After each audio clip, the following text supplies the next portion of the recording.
My life, as it were, ended like in disillusion, and that's why you see a lot of us today when we're talking. It's not like we would have been like that, but because of the situation we have gone through, we have become abnormal. That is the psychological state of some returnees who have been evacuated from South Africa back to Nigeria following xenophobic attacks and a deadline for them to leave the country.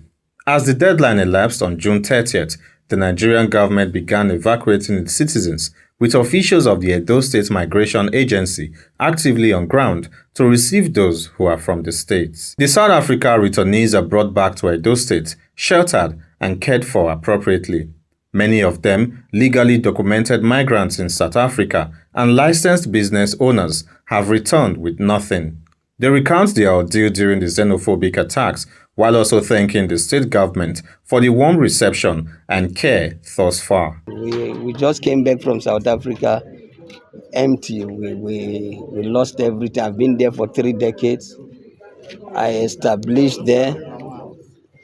I did my businesses there. I had a cosmetic shop. I had salons, and I'm also documented. I had an ID.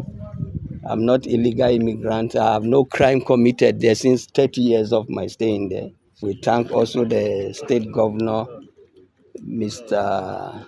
Monday Okpebolo, for accommodating us here, feeding us since last week that we came back.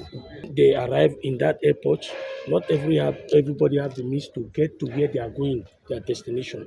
But the officials were there, making sure everything was documented, and your doorstep, you must get to that place you are going in Edo State. I appreciate everything. I appreciate that Mode take care of us. Even when your child is sick, you go to their hospital, they chase you away. They don't want you there in their country. So it's all over. That is why so many Nigerians decided to come back home. The Director General of Edo State Migration Agency, Lucky Agazuma, speaks of collaborative efforts with the federal government to bring all the returnees back home, noting the state governor's concern for their welfare. We're collaborating with the presidency, NCF, RMI, the National Refugee Commission, so we work together. So before now, we from the state government, we are working strategically to go to South Africa to return Edo people back before the presidency move into the whole process. When they are coming in, they profile them from the Nigerian embassy over there in South Africa. Before they are coming, we already know who we are expecting. So they collaborate strategically to send us their names.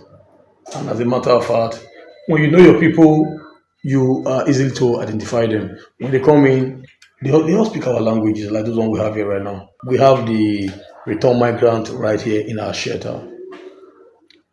And since that time to date, them staying in the shelter shows that His Excellency, the governor of Edo State, is actually in charge. He's doing so well. You know what it takes to host a diaspora. If you don't treat them well, they'll speak up. So far, His Excellency is housing them, caring for them, their necessary need. In line with Governor Monday Okpebolo's directive, the agency plans to carry out a need assessment for all returnees to better understand and design support packages to assist the returnees and reintegrate them into the society. We don't just promise in Edo. We are good in carrying out strategic studies on them, on need assessment, what they actually need. Do you understand? So it's about providing to them what they need to enable them meet up to the standard that they want. The governor of Edo State, Senator Monday Okpebolo, cares under the Apako rescue. With more returnees expected in the coming days, the state government says it remains committed to welcoming, supporting, and alleviating the plights of its citizens. From Benin City, I am Nosare Me Uso, reporting for OJFM News.